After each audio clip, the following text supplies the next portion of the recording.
In the heart of Southern California, an enchanted kingdom rose from a humble orange grove. Where once only orange trees stood, now Sleeping Beauty Castle gleams under the sun.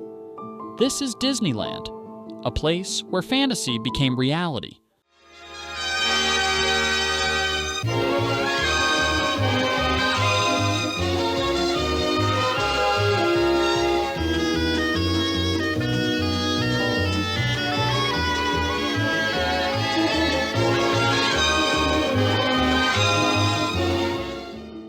But how did this magical kingdom come to be?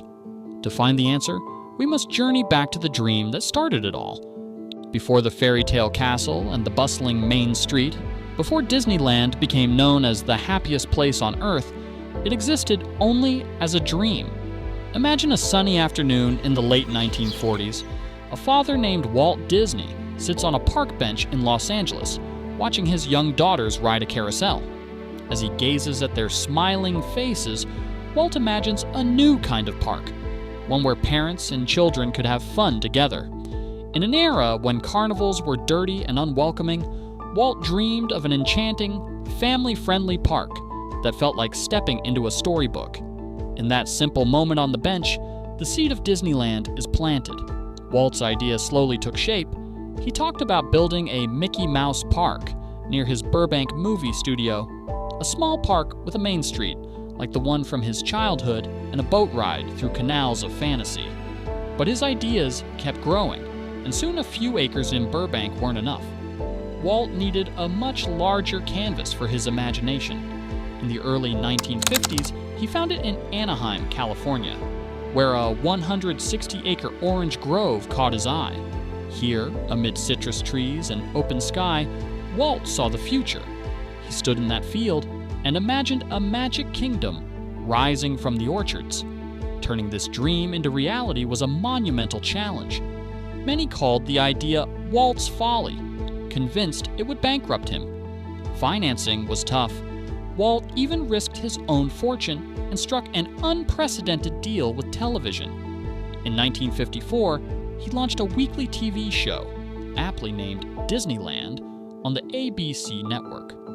The show gave Americans a tantalizing peek at his park, and in return, ABC helped fund the project. With money secured and a team of talented designers whom Walt dubbed his Imagineers, construction finally began. In July 1954, bulldozers began clearing the Anaheim orange grove. Walt Disney now had just 1 year to build his dream. Construction crews worked around the clock, racing an impossible deadline.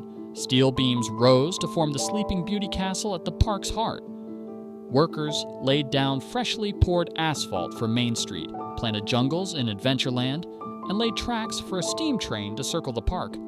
Walt was everywhere on site, pointing out details, inspiring workers with his enthusiasm, and reminding everyone that this was not just an amusement park, but something brand new.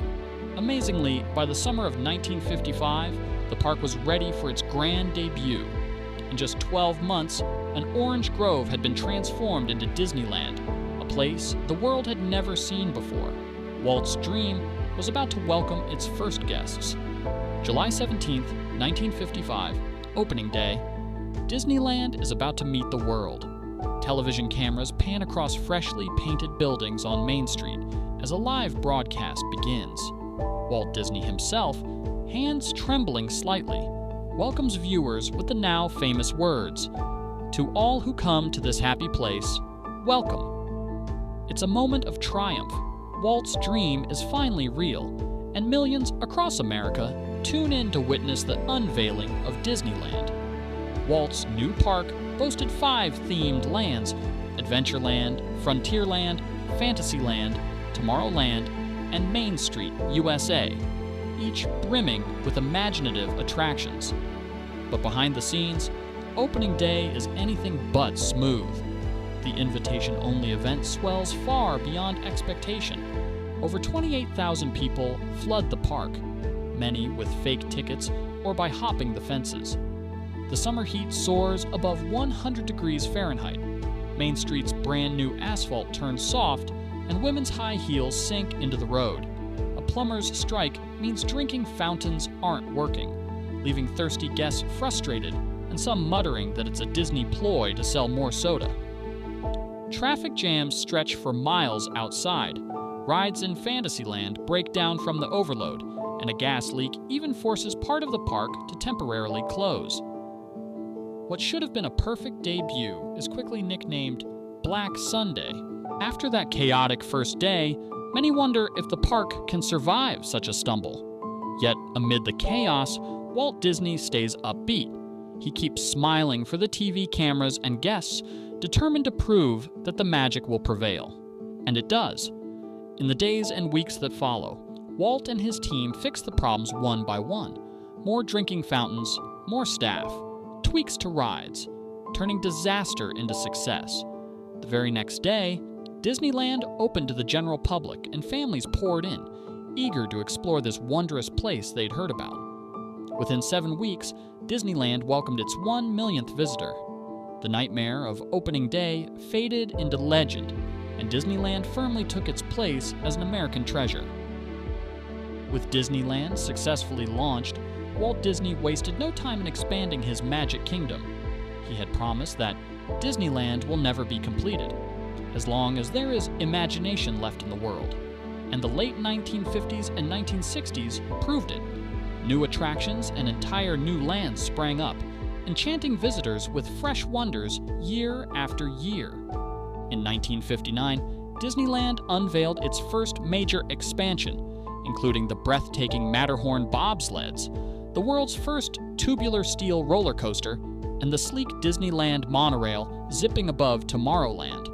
These innovations wowed guests and showed that Disneyland was on the cutting edge of theme park technology. By the early 1960s, Walt introduced audio animatronics, robotic figures that could sing and dance, the enchanted birds of the Tiki Room, 1963, and the children of It's a Small World, brought from the 1964 New York World's Fair, all sprang to life, delighting crowds and setting a new standard for immersive entertainment. Disneyland kept growing in ambition. In 1966, Walt opened New Orleans Square, the park's first new land, with its gas-lit streets and jazz charm. It became home to what would become one of Disneyland's most famous adventures, Pirates of the Caribbean, opened in 1967. On this groundbreaking ride, visitors drifted through elaborate pirate caverns and a colonial port under attack, surrounded by buccaneers so lifelike many thought they were real. Pirates of the Caribbean was an instant classic, showcasing Walt Disney's storytelling on a grand scale. Sadly, Walt Disney did not see all of his plans come to fruition. In December 1966, while dreaming up future projects, including a haunted mansion and an entirely new park in Florida, Walt passed away. It was a heartbreaking moment for the company and fans, but Walt's team carried on with determination. By the end of the 1960s, Disneyland was no longer just a quaint park. It was a realm of many worlds. Walt's presence was deeply missed, but his legacy of innovation ensured Disneyland would continue to grow and thrive. The 1970s and 1980s brought new chapters to Disneyland's story, proving that the park's magic would endure even without Walt guiding it in person. In this era of innovation and reinvention, a new generation of Disney creators took the helm. They knew that to keep Walt's dream alive, Disneyland had to continue evolving with the times. In the 1970s, Disneyland added more thrills and spectacle. 1972 saw the debut of the glittering Main Street Electrical Parade, a nighttime pageant of thousands of lights that became an instant tradition on summer nights. In 1977, Tomorrowland welcomed Space Mountain, an indoor roller coaster that blasted guests into the darkness of outer space, with real astronauts among the first riders. 2 years later, the runaway mine trains of Big Thunder Mountain Railroad began careening through Frontierland's Red Rock Canyons. These additions kept older kids and adults as delighted as the little ones, proving Disneyland truly had something for everyone. The momentum continued into the 1980s and 90s as Disneyland embraced modern movie magic and technology. In 1989, Splash Mountain opened, a log flume journey with classic characters and a 5-story drop that left riders soaked and smiling. In the 1990s, new worlds arrived. Mickey's whimsical Toontown, 1993, gave young children a cartoon playground of their own, and the high-octane Indiana Jones Adventure, 1995, roared to life, sending guests dodging rolling boulders in an ancient temple. Each new attraction during this era blended Disney storytelling with fresh thrills, keeping Disneyland at the cutting edge of theme park fun. As Disneyland grew, so did its surroundings. In 2001, the park officially became the Disneyland Resort with the opening of a second theme park next door, Disney California Adventure, and a shopping district and hotels. Disneyland was now part of a multi-day vacation destination. By the time Disneyland celebrated its 50th anniversary in 2005, it had welcomed hundreds of millions of guests. The humble park that Walt opened in 1955 had become a global icon. Yet despite all the expansions, the core Disneyland experience remained intact. You could still walk down Main Street, USA, and feel transported to an idyllic small town. Today, Disneyland is not just a theme park, it's a worldwide phenomenon. The success of Walt's Little Park in Anaheim sparked Disney theme parks around the globe, from Florida to Tokyo and Paris. Hundreds of millions have experienced the Disney magic, but the original park in California remains special. It's the only one Walt personally walked, the home of that first spark. Over the years, Disneyland has reinvented itself to enchant new generations, welcoming bold new adventures while keeping its classic charm. In 2019, Star Wars Galaxy's Edge opened, letting guests pilot the Millennium Falcon and explore a galaxy far, far away. In 2020, a global pandemic forced Disneyland to close its gates, but the magic endured. When the park reopened in 2021, families streamed back in with tears of joy, a testament to how deeply Disneyland is woven into people's hearts. Standing in Disneyland today, you can feel the layers of history. The bronze partners, the statue of Walt Disney holding Mickey's hand, stands at the hub, surrounded by flowers and happy families, a symbol of the imagination that started it all. And in the quiet of evening, above the fire station on Main Street, an antique lamp glows in Walt's old apartment window, kept burning in his honor. Little details like that remind us that his spirit still lives in the park. From its humble start, Disneyland has grown into a living legend, a place where yesterday and tomorrow meet in a world of fantasy, is where grandparents share stories of their first visit as children, and where new generations create memories of their own. As fireworks burst overhead and lights twinkle on the castle, one can almost imagine Walt Disney strolling down Main Street, smiling at what his dream has become. He once said, "Disneyland will never be completed.